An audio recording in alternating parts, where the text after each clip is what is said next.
मोहम्मद के बाद इस्लाम चला, बुद्ध के बाद बुद्धिज्म चला। ऐसा सनातन धर्म किसी ऋषि ने, मुनि ने, पैगंबर ने कि अवतार ने नहीं चलाया। सनातन धर्म में अवतार हुए, सनातन धर्म उसके पहले। सनातन धर्म की व्यवस्था सनातन है। कब से चली कोई पूरा इतिहास का आंकड़ा नहीं बता सकता। तो सनातन धर्म को अंग्रेजों ने सिंधु नदी के किनारे, सनातन धर्म के फायदे लेने वाले लोग तो फिर सिंधु सिंधु सिंधु सिंधु करते हिंदू हिंदू हिंदू हिंदू। बाकी किसी वेदों में, उपनिषदों में हिंदू धर्म का नाम नहीं आता। ये हिंदू धर्म तो ये ईसाई धर्म और इस्लाम धर्म बाद में बने। 5000 वर्ष पहले कहाँ थे ये सारे धर्म? एक ही सनातन धर्म था। जैसे सूर्य सनातन है, सृष्टि अनादि काल से सनातन है, बनती बदलती। ऐसे ही उसको समझाने की और ईश्वरत्व को जानने की व्यवस्था सनातन, उस व्यवस्था का नाम है सनातन धर्म। और मनुष्य की दो ख्वाहिशें होती, सुख और शांति। सुख संसारी इच्छा पूर्ति में होता है और शांति अपने आत्मा से आती। तो इच्छा पूर्ति की व्यवस्था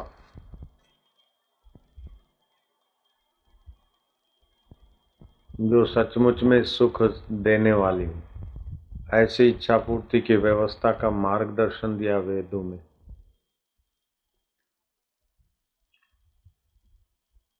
जैसे पुत्र चाहिए तो पुत्रेष्टि यज्ञ करो, तेजस्वी पुत्र के लिए। धन धान्य की ऐसे ऐसी प्रार्थना करो। हे भगवान, तुम बल स्वरूपों में बल दो, तुम ज्ञान स्वरूपों में ज्ञान दो, तुम चैतन्य स्वरूपों में चैतन्यानंद दो। इस प्रकार की 80,000 मंत्र है कर्म कांड के वेदों में। 16,000 मंत्र हैं अपने मन, बुद्धि और योग्यता को विकसित करने वाली उपासना के, और 4,000 मंत्र हैं एकदम सार, अति सार, परम शांति पाने के, उसको वेदांत बोलते। तो सभी वेदों का अर्थ सीधा नहीं समझ पाएंगे, तो इसलिए वेदों के विभाग किए, व्यवस्था की कि आम आदमी इसका फायदा उठा सके। तो कर्म कांड विभाग, उपासना विभाग और ज्ञान कांड विभाग, उसको वेदांत बोलते। तो कर्म कांड विभाग भी अपने आप में पूर्ण है। जैसे फलानी लकड़ी फलाने ढंग से, फलानी लकड़ी जलाकर हवन करे तो उसका जो धुआं धूप वातावरण में ऐसा ऐसा माहौल पैदा करेगा। तो यज्ञ में, अमुक यज्ञ में अमुक अमुक लकड़ी का भी विधान कर्म कांड वाले जानते। तो भगवान राम के पहले भी सनातन धर्म था और यज्ञ की विधि थी, और यज्ञ पुरुष खीर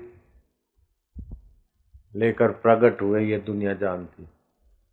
तो राम जी के पहले सनातन धर्म था, ये बात माननी पड़ेगी। राम जी के लाखों वर्ष के बाद ही श्री कृष्ण आए।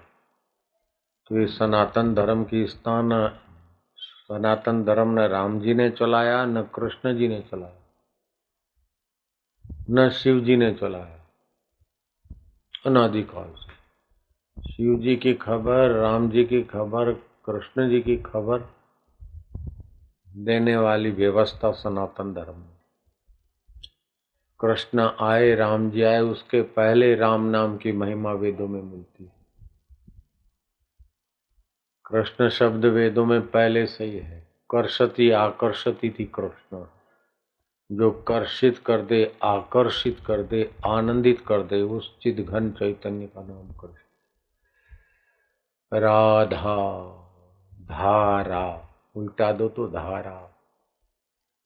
जो बाहर मन माने सुख के तरफ भागते हैं तो संसार दुख देता है, लेकिन वैदिक ढंग से सुख के तरफ जाती वो धारा तो राधा बन जाती, राधा कृष्ण से मिला देती है। ऐसे ही वो उचित धारा तो बन गई राधा। आंखें दुनिया का रूप के तरफ खिंच जाती, जैसे पतंगिया रूप देखते देखते कुर्बान हो जाता है। भंवरा सुगंध सुगंध में कुर्बान हो जाता है। तो ऐसे ही एक एक विषय का बाह्य सुख में आदमी नासमझी से जीव लेता है, हाथी संभोग के सुख में आकर्षित होकर नकली हथिनी के तरफ भागता है और वो खड्डे में जा गिरता और जीवन भर महावत की चोटें खाता है। तो एक एक विषय के आकर्षण में वैदिक रीति छोड़कर मनमानी रीति से भागने वाले जीव तबाह हो जाते। रामायण में आया, अली पतंग मृग मीन गज, एक एक रस आँच, तुलसी उनकी कौन गति, जिनको व्यापे पांच। मछली स्वाद में जान खोती, भंवरा सुगंध में जान खोता, हाथी स्पर्श में जान खोता, पतंगिया रूप में जान खोता।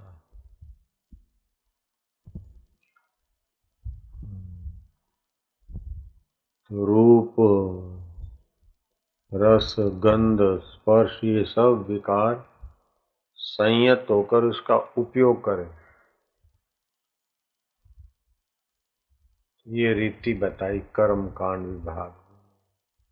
आत्म प्रतिकूलानी परेशान न समाचरे, जो आपको अच्छा नहीं लगता, आपके हित में नहीं है, ऐसा व्यवहार दूसरों के लिए नहीं करो। आप नहीं चाहते मुझे कोई उल्लू बनाए, कोई ठगी करे, कोई अपमान करे, कोई मुझे दुख दे, कोई मुझे धोखा दे, कोई मुझे परेशान करे, आप ये अपने लिए नहीं चाहते तो औरों के लिए न करो, क्योंकि आप जो अपने लिए नहीं चाहते औरों के लिए करते हैं तो वो कई गुना घूम के आपके पास आएगा।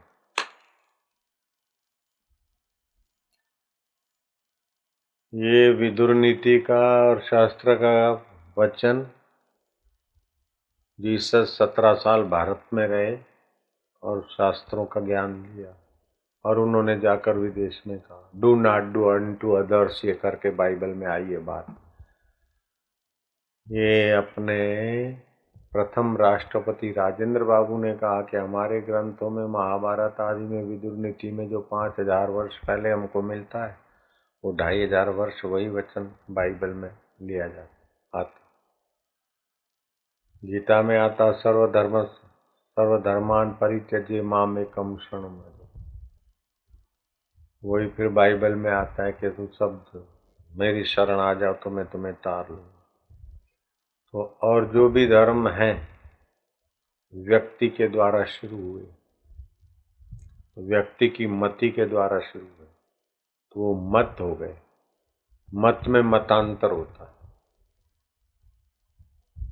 तो ये जो वैदिक मंत्र हैं वो किसी व्यक्ति ने नहीं बनाए। हाँ, जैसे ओमकार मंत्र है तो ये भगवान राम ने भी नहीं बनाया, कृष्ण जी ने भी नहीं बनाया, भगवान नारायण ने भी नहीं बनाया, अपितु भगवान नारायण समाहित समाधिस्तु वे, तो सारी सृष्टि का बीज रूप में जो तत्व है उस ओमकार का उनको दर्शन हुआ।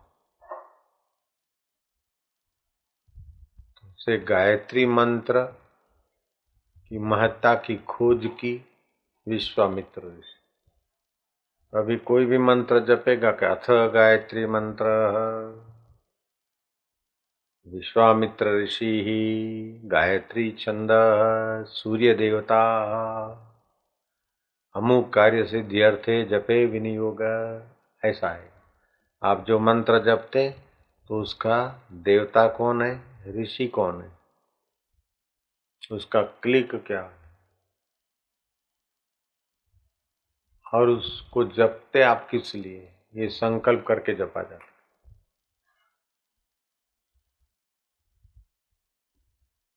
जैसे किसी वस्तु पर सील होती है और सील तोड़े बिना वस्तु का सामर्थ्य नहीं दिखता है। जैसे सेल को सील है तो सील हटाए बिना सेल का सामर्थ्य बैटरी में नहीं दिखेगा, ऐसे ही मंत्रों का क्लिक भी होता है। तो मंत्र में जितने अक्षर होते हैं उतने लाख, उतने हजार, उतने सौ और उतने मंत्र होते, तो मंत्र इष्ट मंत्र सिद्ध हो जाता है। समझो ओम नमः शिवाय मंत्र है तो उसके ऋषि और है। ओम नमः शिवाय मंत्र के पांच अक्षर हैं, तो 5,00,000, 5,000, 550 मंत्र, इतनी संख्या हो तो उसका क्लिक इष्ट मंत्र से। अब सचमुच में तुम 5,00,000 जप करोगे तभी वो इष्ट मंत्र सिद्ध होगा, ये जरूरी नहीं है। कभी कभी आप जो मंत्र करते और प्राणायाम आदि ध्यान आदि भाव से भर के करते तो एक बार मंत्र 100 गुना फल देता है। अमावस्या पूनम को, ग्रहण के समय, होली दिवाली शिवरात्रि के दिनों में करते तो उसका 1000 गुना, लाख गुना फल हो जाता है। तो ऐसे ये मंत्र ऋषियों को, ऋषि तो मंत्र दृष्टा रहा न करता रहा। ऋषि मंत्र के दृष्टा है, करता नहीं। मंत्र का दर्शन किया। एक वस्तु होती है जो उत्पन्न होती है और दूसरी होती है जिसकी खोज होती है। तो ये खोजे गए तो उसमें 21 बीज मंत्र खोजे गए। जैसे ओमकार ये बीज मंत्र है और मूल है, तो पहले शुरू शुरू में भगवान नारायण ने इसकी खोज की, सृष्टि का बीज। उसके बाद त्रिपदा गायत्री हुई और फिर विस्तार हुआ। ओमकार मंत्र बहुत सारे मंत्रों में आगे आता है। ऐसे ही दूसरे भी ऐसे बीज मंत्र हैं। जैसे एक बीज में अनंत अनंत वृक्ष छुपे हैं। ब्रह्मा जी और दुनिया के सब गणितवेता मिलकर भी ये नहीं बता सकते कि एक आमली के आम की गुठली में कितने आम छुपे हैं। बता सकता है क्या कोई? कोई बता सकता है क्या? दुनिया के सभी गणितवेता मिलकर नहीं बता सकते। अगर बताने की हिम्मत है तो खड़े हो जाओ।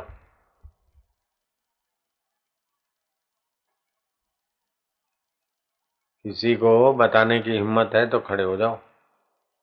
एक आम की गुठली में कितने आम छुपे?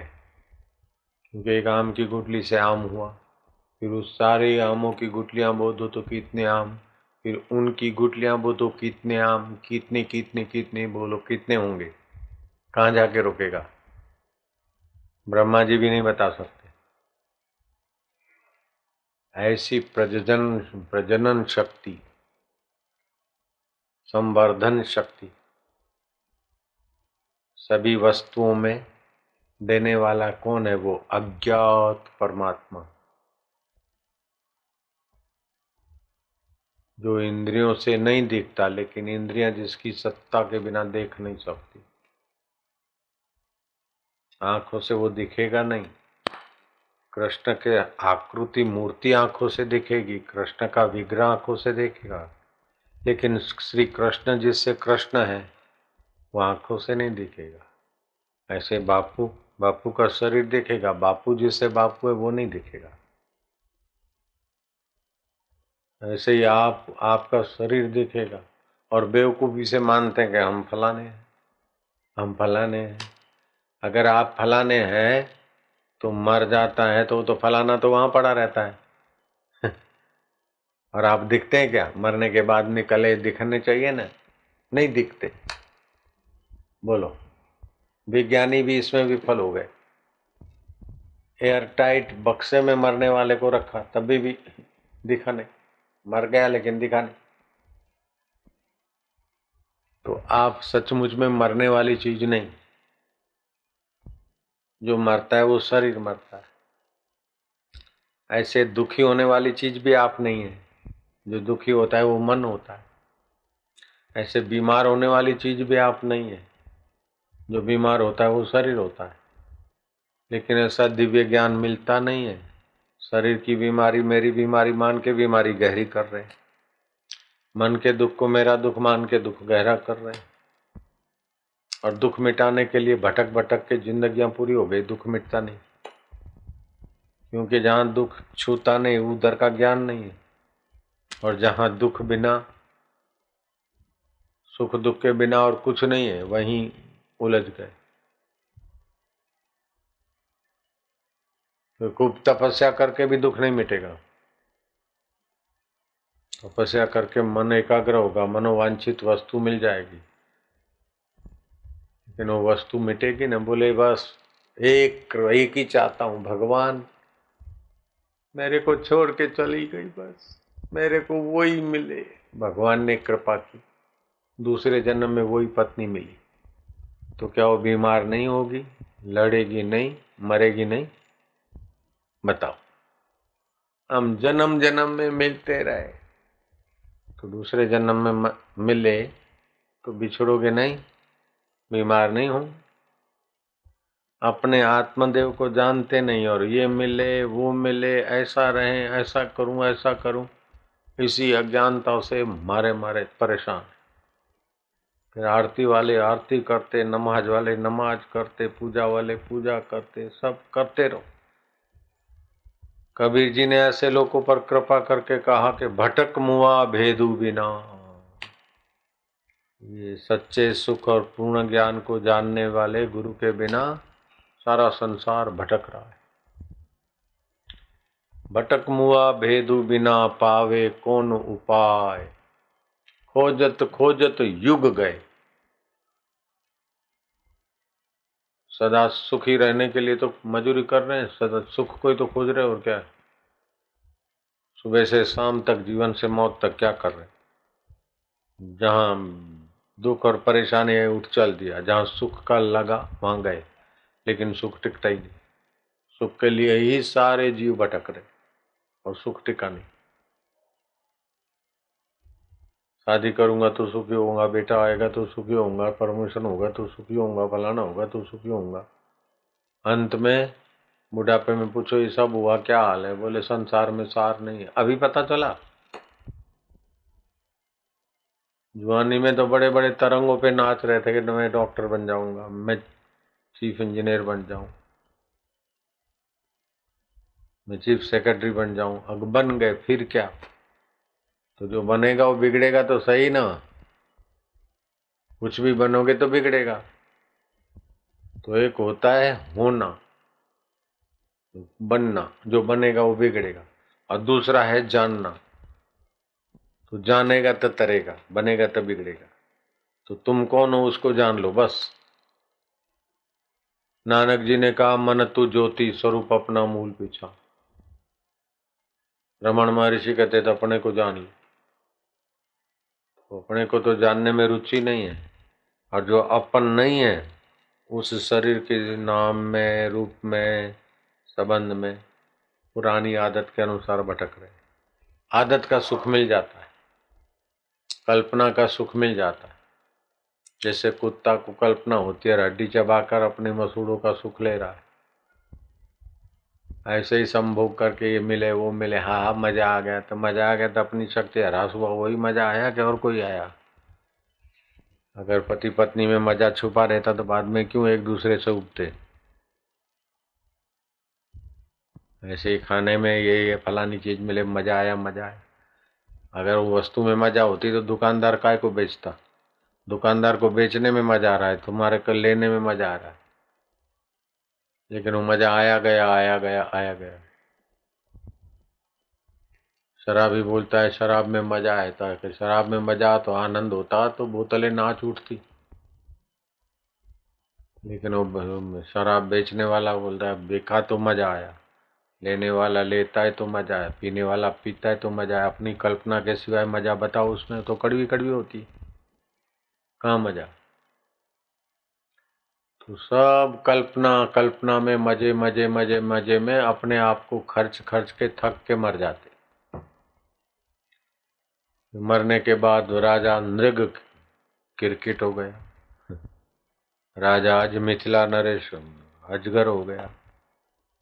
लो, मजे मजे की जैसी इच्छा वासना होती, फिर उसी मजे की पूर्ति वाली इंद्रियों वाला शरीर मिलता, उसी में लो मजा, मरो। मांस खाने में रुचि होगी तो फिर गीध बनो, शेर बनो और हिंसक प्राणी बनो। रूप देखने में रुचि हो गई तो फिर बनो पतंग और उसी प्रकार के प्राणी। संभोग में रुचि रह गई तो बनो बकरा, एक दिन में 40 बकरियों के साथ कलामू करो। जितने भी बाहर के मजे हैं उसकी आदत बन गई तो फिर वो वासना पूर्ति के लिए प्रकृति ऐसा शरीर दे देती। इसलिए सच्चा सत्संग मिलना बड़ा कठिन है। सत्य सत्संग मिलना, सत्य सत्संग के लिए जितना भी मेहनत करनी पड़े, पुरुषार्थ, सच्चा सत्संग पाना। और जो मिल गया तो फिर उसको संभाल लेना चाहिए। सत्संग के साथ उनकी संकल्प और कृपा भी होती है। अपनी भूख हो और वो बताए ऐसा करे और फिर उनकी कृपा हो तो काम बन जाता। हमारे गुरु जी के पास तो बहुत लोग आते थे, जिसकी जैसी भूख उतना मिलता था, पचता था। हमारी भूख बढ़िया थी तो हमको पूरा मिल गया। पूरा प्रभु आराध्य, पूरा जा का नाम, नानक पूरा पाइए पूरे के गुण।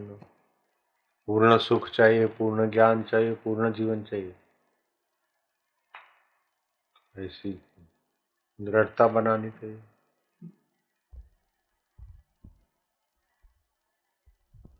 ना स्वल्पे सुखम, अल्प में सुख नहीं। नारद जी जैसे, नारद जी शनकादि ऋषियों के चरणों में गए कि गुरुदेव मुझे अब पूर्णता का प्रसाद। बोले नारद जी तुम क्या क्या सीखे हो? अरे बोले महाराज हम तो 4 वेद जानते हैं, उपवेद जानते, मंत्र विद्या जानते, तंत्र विद्या जानते, कैसे भिड़ाना और कैसे शांति लाना, क्रांति लाना, ये सब जानते। लेकिन जिसको जानने से बाकी कुछ जानना नहीं रहता, वो जानना ही बाकी है।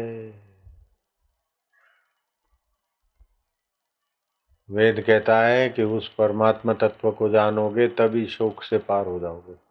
बाकी स्वर्ग ये वो दुनिया, सारी दुनिया का ज्ञान हो, लेकिन जिससे ज्ञान होता है उस आत्मा परमात्मा को नहीं जाने तो भटकते रहोगे। सारी दुनिया का धन हो लेकिन आत्म धन नहीं पाया तो कंगाल रहोगे। रावण देखो कैसा कंगाल था, सोने की लंका है फिर भी सुख के लिए कंगाल और सीता जी का हरण कर रहा है। ये कंगालियत तो है और क्या है। सुख के लिए बाहर भाग रहे ना, अपना आत्म सुख नहीं तभी ना।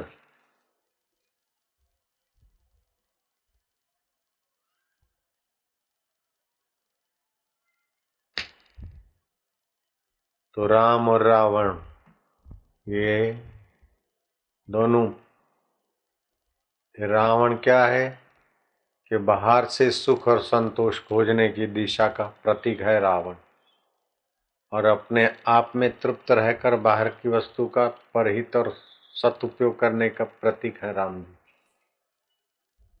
तो राम जी जीवन संग्राम में पूर्ण सफल है और रावण विफल है। कृष्ण सफल है और कंस विफल है। तो अब आप कंस का रास्ता पसंद करें तो खूब भौतिक वस्तुओं से सुखी होने की बेवकूफ़ी बढ़ा दो।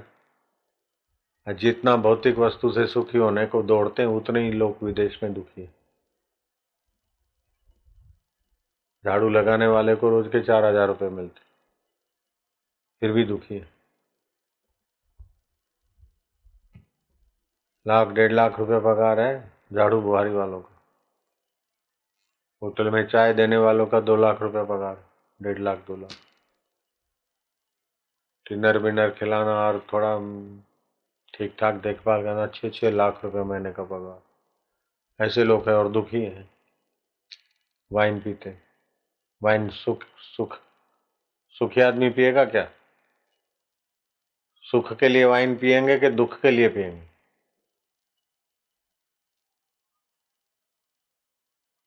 तो बाहर का कितना भी इंद्रिय भोग मिला और दुख जाता। ऐसा कोई सुख भोग नहीं जिसके पीछे दुख भय और रोग नहीं। जितना ज्यादा भोगा उतना ज्यादा खतरा। उपयोग करो, आवश्यकता पूरी करो, भोगो नहीं। पेट भरने की आवश्यकता है लेकिन मजा लेने के लिए मत खाओ। बेटा करने की आवश्यकता है, मिले पति पत्नी, लेकिन मजा लेने के लिए मिलते रहे तो गए। ऐसा इंद्रियों का उपयोग, भोग नहीं। व्यवहार का सत उपयोग, सत प्राप्ति के लिए व्यवहार। साईं ते इतना मांगिए 9 कोटि सुख समाए। मैं भी भूखा ना रहूं, साधु भी भूखा ना जाए। खपे खपे खपे खपे खपे खप जाओ।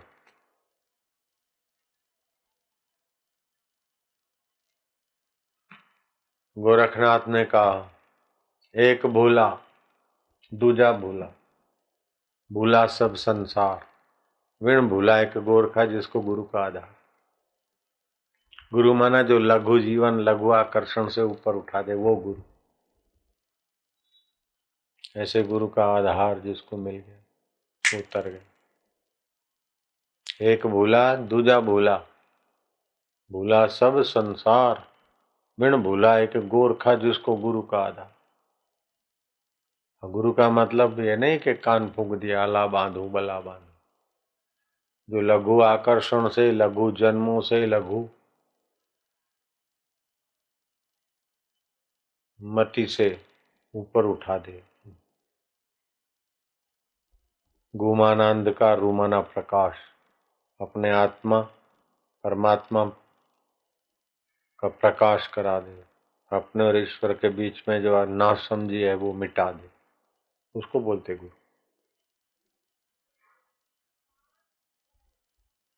जैसे जलाशयों में सागर राजा होता है, ऐसे ही सदगुरु सभी गुरु पदों में राजा पद है। सभी देवी देवताओं की पूजा करो, सारे तीर्थों में घूम लो, लेकिन जब तक गुरु रूपी तीर्थ में नहीं आए तब तक सब पूजा अधूरी। गुरु रूपी तीर्थ में आ गए तो सारे तीर्थ राजी मिलेंगे, सारे देवता अपने आप राजी मिलेंगे। महिमा स्तोत्र का पाठ करने वाले जानते, महेशा नाम परो देवो, भगवान शिव परम देव है। महिमो नाम परास्तुति, अघोरा नाम परो मंत्रो, नास्ति तत्वम गुरु परम।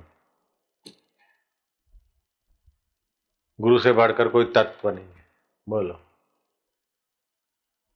महेशा नाम परो देवो, महिमो नाम परास्तुति, अघोरा नाम परो मंत्रो, नास्ति तत्वम गुरु परम। शिव महिमा स्तोत्र जो जानते हैं उनको पता है तो हाथ ऊपर करो। हाँ, ये सब शास्त्रीय बात है। हम बात चाहे लौकिक ढंग से कहें, लेकिन हम शास्त्र सिद्धांत के इधर उधर नहीं जाते। इसलिए हमारा सत्संग सुन के इतने इतने लोग, करोड़ों करोड़ लोग सत्संग सुनते, और किनका धंधा ग्राहकी मंद भी होती है, कोई ईर्षा भी करते, लेकिन मेरे को चैलेंज नहीं कर सकते कि आपने ये गलत बोला, हो गलत बोला। करोड़ों लोग रोज सुनते मेरे को, लाखों नहीं करोड़ों लोग सुनते। नहीं सुनते? कोई एक भी चैलेंज नहीं कर सकता। नहीं तो ढूंढते रहते कहीं मिल जाए फॉल्ट।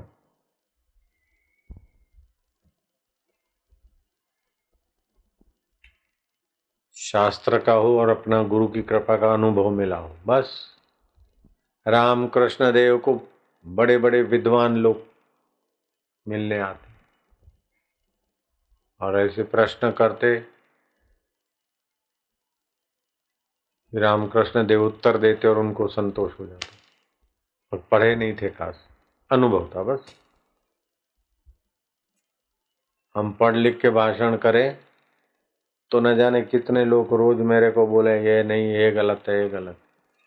पढ़ लिख के नहीं करते हम, भाषण नहीं करते, सत्संग करते। सत्य में गोता मार के बोल दे, बस हो गया। रामकृष्ण को घेरा विद्वानों ने कि महाराज गीता का अर्थ बताओ, गीता क्या है। रामकृष्ण गीता गीता गीता बोले त्याग त्याग त्याग, अहंता का त्याग, वासना का त्याग, ममता का त्याग, त्याग त्याग त्याग, ये गीता है। विद्वानों को मानना पड़ा और खुश होके गए। मतलब इतने ही दो शब्दों में अनुभव है, अंदर से आया। मेरे को एक आदमी मिला, बड़ी साधना वादना करता था, ऐसा वैसा। मेरे को सीधा सवाल किया, महाराज आप बुद्धत्व को प्राप्त हो गए हैं, आपको ईश्वर मिल गए हैं। अगर मैं कहता हूं ईश्वर मिल गए हैं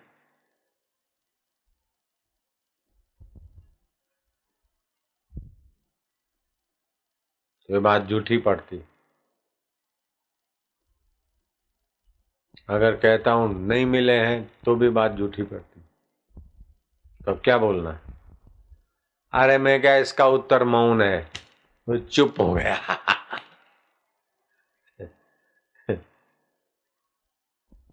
एकदम चुप हो गया। उसने तो सोचा कि अब फंसे, लेकिन हमको तो अंदर से उत्तर आया फटाक से, तो वो देखते ही रह गया। हालांकि हमने कहीं पढ़ा नहीं था या किसी ने बोला नहीं था कि ऐसा सवाल पूछे तो ऐसा जवाब दीजिए, ऐसा थोड़े होता है।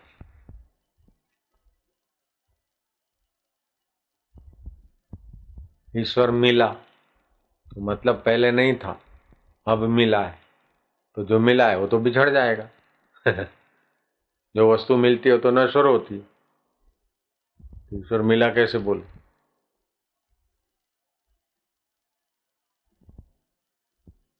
नहीं मिला, नहीं मिला तो संतोष कैसे, तृप्ति कैसे?